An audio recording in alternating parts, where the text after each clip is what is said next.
Ia menaklukkan wilayah Bizantium satu persatu.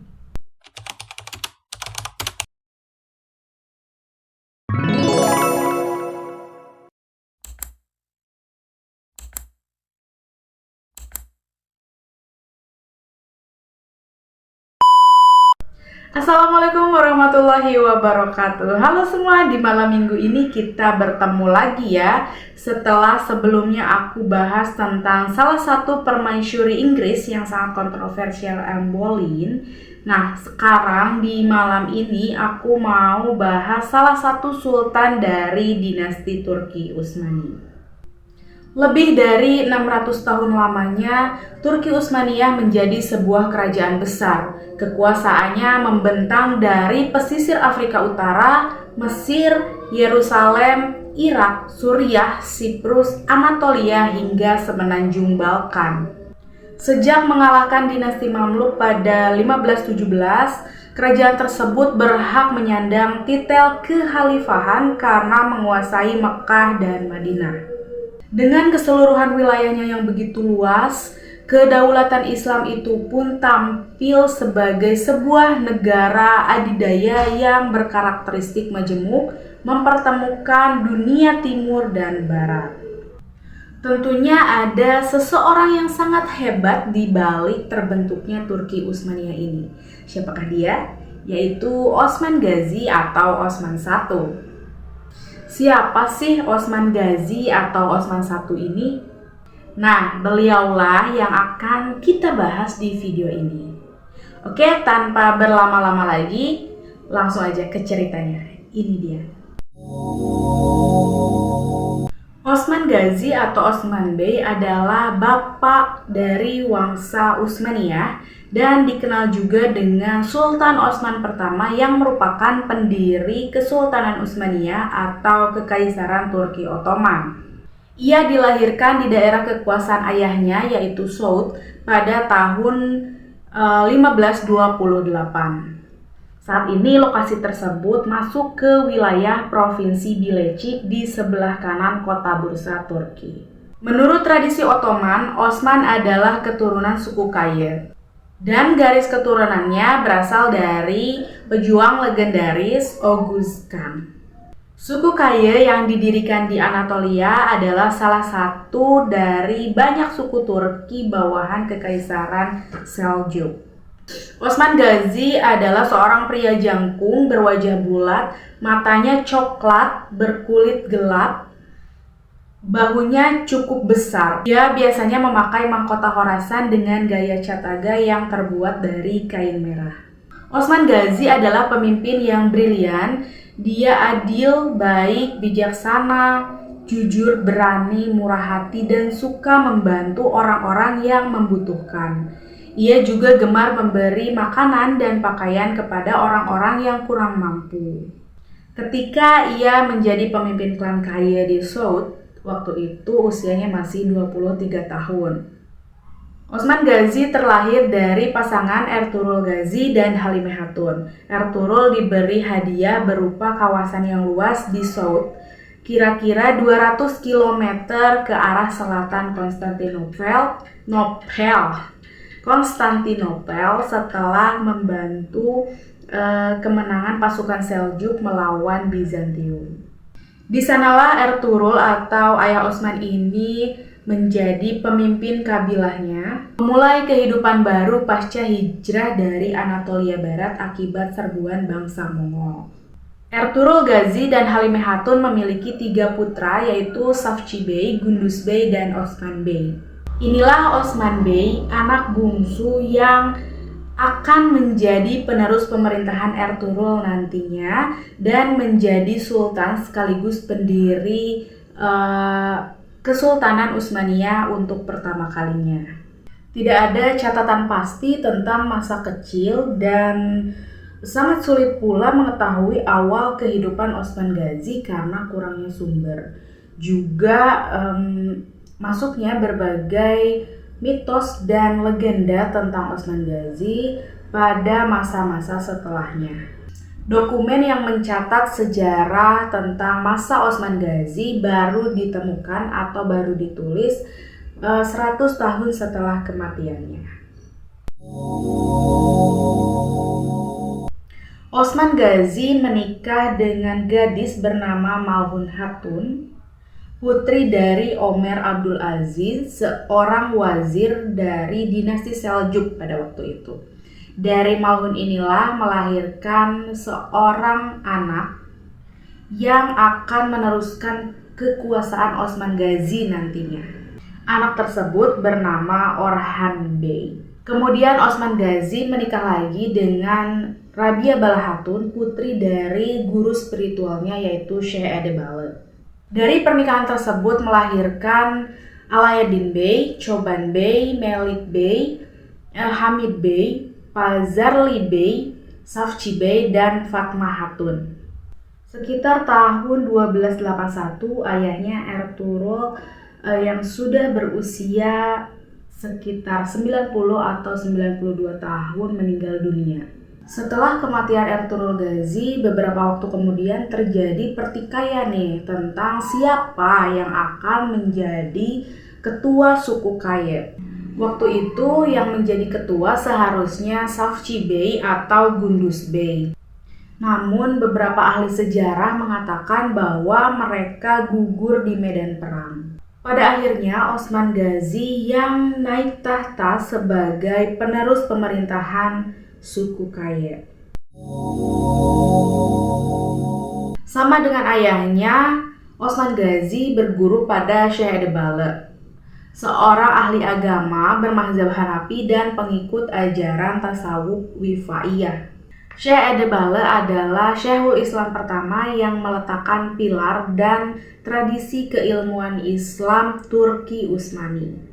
Karena dari sosok beliau ini, pemerintahan Ertuğrul Ghazi dan Osman Ghazi dapat seimbang dalam mengatur bidang politik, agama, dan birokrasi negara. Osman Ghazi juga memiliki guru agama lain, yaitu Dursun Faqih, Khotob Ibnu Abi Qasim Quraisyihan, Syekh Mukhlis Baba, Syekh Ashud Pasha, Syekh Ulwan Çelebi, Syekh Hasan Çelebi, dan Baba Ilyas. Untuk urusan politik negara, agama, dan spiritual, Osman Ghazi berguru pada Syekh Edebale dan selalu meminta nasihat beliau. Suatu malam Osman Ghazi bermalam di rumah Syekh Edebale. Dalam tidurnya ia bermimpi terdapat sebuah bulan yang keluar dari dada Syekh Edebale dan masuk ke dalam dadanya. Kemudian sebuah pohon tumbuh dari tubuhnya dan bayangannya menutupi seluruh penjuru bumi. Pohon itu menaungi gunung besar yang kemudian mengalirkan air dari kaki gunung membentuk sungai-sungai. Banyak orang yang mengambil air dari sana untuk minum, untuk menyiram tanaman, mengairi banyak kolam, dan kebutuhan-kebutuhan lainnya. Setelah mendengarkan cerita mimpi Osman Ghazi, Syekh Edebale mengatakan itu pertanda bahwa dari keturunan Osman Ghazi akan menjadi keturunan yang diberkati dan diberi kekuatan untuk menguasai kesultanannya sendiri.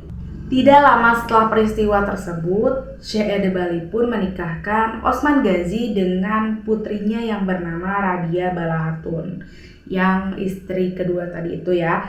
Jadi Osman Ghazi selama hidupnya hanya memiliki dua istri, yaitu Malhun Hatun dan Rabia Bala Hatun. Benarlah mimpi tersebut. Dari keturunan Osman Ghazi, mereka berhasil menaklukkan 3 benua dan bertahan selama lebih dari 600 tahun. Setelah kematian ayahnya, Osman Ghazi mengambil alih komando suku dan mengorganisir pasukannya untuk berperang melawan Bizantium. Pada saat inilah kekuatan Osman mulai terkenal di kalangan pengembara dan tentara bayaran yang kemudian bergabung di bawah kekuasaannya. Bermodalkan kekuatan militer dan kecakapan memimpin, kekuasaan Osman semakin kuat. Ia juga melakukan beberapa penaklukan terhadap wilayah-wilayah yang penting salah satunya kota Yenişehir, yang kemudian dijadikan sebagai ibu kota Utsmaniyah pertama. Menurut buku berjudul The Sultans of the Ottoman Empire karya Rashid Gundudu, dinasti Turki Utsmani terbentuk tahun 1299 ketika penaklukan wilayah Inegol di sekitar Bursa. Di sana Osman Gazi mendeklarasikan independensi Kesultanan Turki Utsmani. Beberapa sumber menyatakan deklarasi ini bersamaan dengan akan runtuhnya dinasti Seljuk. Sultan Seljuk terakhir, yaitu Sultan Ghiyaseddin Mesudua, mengirim spanduk dan bendera kepada Osman Gazi sebagai simbol independensi pemerintahan Turki Utsmani di bawah kekuasaan Osman Gazi. Namun berdasarkan buku berjudul Osman Le Tarihi karya Profesor Mehmet Masudoglu tahun 1288, di saat khutbah Jumat pasca penaklukan wilayah Karacahisare, itulah Kesultanan Turki Utsmani dibentuk. Pada saat itu Osman Gazi berhasil menaklukkan wilayah Karacahisare. Karena sudah banyak penduduk yang berada di sana, maka sholat Jumat pun dilaksanakan di sana. Ada sebuah gereja yang diubah menjadi masjid, dan khutbah Jumat untuk pertama kalinya atas nama Osman Gazi dilaksanakan oleh Dursun Fakih, salah satu murid Syekh Edebala. Dalam dunia Islam saat itu, atas nama siapa khutbah Jumat itu dilakukan, maka ia adalah penguasa dari wilayah tersebut. Pada tahun 1302, setelah mengalahkan Bizantium di dekat Nicea, Osman semakin mendesak pertahanan lawannya.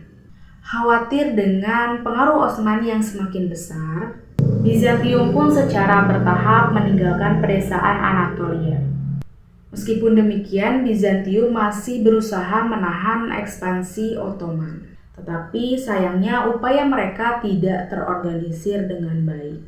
Sementara itu, Osman terus memperluas kendalinya ke dua arah. Bagian utara di sepanjang Sungai Sakarya dan barat daya menuju Laut Marmara. Misi itu dapat diselesaikan tahun 1308 dan dilanjutkan dengan penaklukan Efesos di dekat Laut Aegea. Osman Gazi memperluas wilayah Turki Utsmani dengan masif. Ia menaklukkan wilayah Bizantium satu persatu. Perluasan wilayah oleh Osman Gazi sangat memengaruhi kekuatan Turki Utsmani untuk generasi-generasi selanjutnya. Saat itu wilayah kekuasaan Osman Gazi terjadi 3 kali lipat. Yang awalnya hanya 4.800 km persegi pada masa Ertugrul Gazi menjadi 16.000 km persegi pada masa Osman Gazi. Dari titik inilah wilayah Turki Utsmani terjadi perubahan yang dahsyat dan terus berkembang, juga bertahan selama 600 lebih. Adapun wilayah kekuasaan Osman Gazi mencakup Provinsi Bilecik, Eskişehir, Geyve, Akyazı, Hendek, Kütahya, Domanik, Mudanya, Yenişehir, dan Inegol. Menjelang akhir pemerintahannya, Kesultanan Turki Utsmani berusaha menaklukkan kota Bursa. Akan tetapi Osman tidak turun langsung ke medan perang. Osman Gazi yang sudah menua memiliki penyakit asam urat dan meninggal dunia pada tahun 1324. Namun lokasi wafatnya masih diperdebatkan. Pendapat terkuat adalah mengatakan bahwa Osman Gazi meninggal di Sout dan dimakamkan dekat ayahnya. Tahun 1326, setelah Bursa berhasil ditaklukkan, jasadnya kemudian dipindahkan ke Bursa atas wasiat beliau sendiri. Namun tradisi Ottoman menyatakan bahwa Osman meninggal dunia tepat setelah penangkapan Bursa pada tahun 1326. Saat berada di ranjang kematiannya di Sout, Osman menerima kabar kemenangan bahwa Bursa akhirnya tumbang. Pemerintahan pun dilanjutkan oleh putranya Orhan Bey. Penyerahan kekuasaan kepada Orhan Bey masih diperdebatkan tentang kapan dan di mana penyerahan kekuasaan tersebut dilakukan. Beberapa ahli sejarah mengatakan perpindahan tahta ini terjadi tahun 1327. Menurut buku Tewarihi Ali Osman mengatakan perpindahan kekuasaan tersebut terjadi di tahun 1320. Namun ada pendapat terkuat oleh ahli sejarah modern yang mengatakan perpindahan kekuasaan terjadi tahun 1324 ketika Osman Ghazi meninggal dunia. Osman Ghazi meninggalkan sepasang sepatu boot, tombak, pedang, sendok beserta tempatnya, beberapa kuda, lembu, dan juga domba. Meskipun ia adalah sultan yang besar dan berhasil menaklukkan banyak wilayah, juga mendapat harta rampasan selama hidupnya, tetapi tak ada satupun barang atau benda berharga yang dimiliki dan ditinggalkan oleh Osman Ghazi. Nah, itulah kisah dari Osman Ghazi atau Osman I sebagai pendiri dan sultan pertama dinasti Turki Utsmani yang bertahan selama 6 abad lebih. Oh ya, aku juga mau menyampaikan informasi tentang nama dan sebutan atau gelar Osman Ghazi. Beberapa ahli menyatakan bahwa nama asli Osman adalah nama asli Turkinya kemungkinan Atman atau Ataman. Kemudian diubah menjadi Osman yang merupakan nama bahasa Aram. Lalu di zaman itu panggilan pemerintahan bukanlah dengan istilah sultan. Waktu itu Osman Ghazi lebih dikenal dengan julukan Kara Osman, Fahruddin, dan Mukminuddin. Beliau juga lebih sering dipanggil dengan istilah Emir atau Osman Bey. Untuk istilah sultan sendiri baru dikenakan kepadanya setelah beliau ini wafat. Kemudian untuk penyebutan Osman Ghazi. Ghazi sendiri dalam bahasa Turki memiliki arti atau makna pahlawan. Jadi maksud panggilan Osman Ghazi memiliki makna Osman sang pahlawan. Meskipun daftar Sultan Utsmaniyah selalu menempatkan Osman dalam urutan pertama, gelar Sultan baru resmi digunakan oleh penguasa Utsmani tahun 1383 pada masa kekuasaan cucunya Murad I. Osman masih mempertahankan gelar lamanya yaitu Bey yang dapat disejajarkan dengan Adipati atau kepala suku. Gelar yang disandangnya saat masih menjadi bawahan Kesultanan Seljuk Rum. Sepeninggal Osman Ghazi, keturunannya menggunakan namanya sebagai nama dinasti dan negaranya. Nama dinasti dan negara tersebut dieja menjadi Utsmani atau Utsmaniyah dalam bahasa Arab dan Indonesia, dan Ottoman dalam ejaan Barat. Begitu. Oke, semoga video ini dapat memberikan informasi dan menambah wawasan kita semua ya. Mohon maaf apabila ada informasi atau pengucapan yang kurang sesuai. Buat kalian yang mau menambahkan informasi tentang Osman Ghazi, boleh ketik di kolom komentar di bawah ini. Terima kasih untuk kalian semua yang sudah menonton video ini sampai selesai. Jangan lupa like, share, dan subscribe untuk terus mendukung channel aku. Dan buat kalian yang belum subscribe, segera diklik tombol subscribe-nya ya.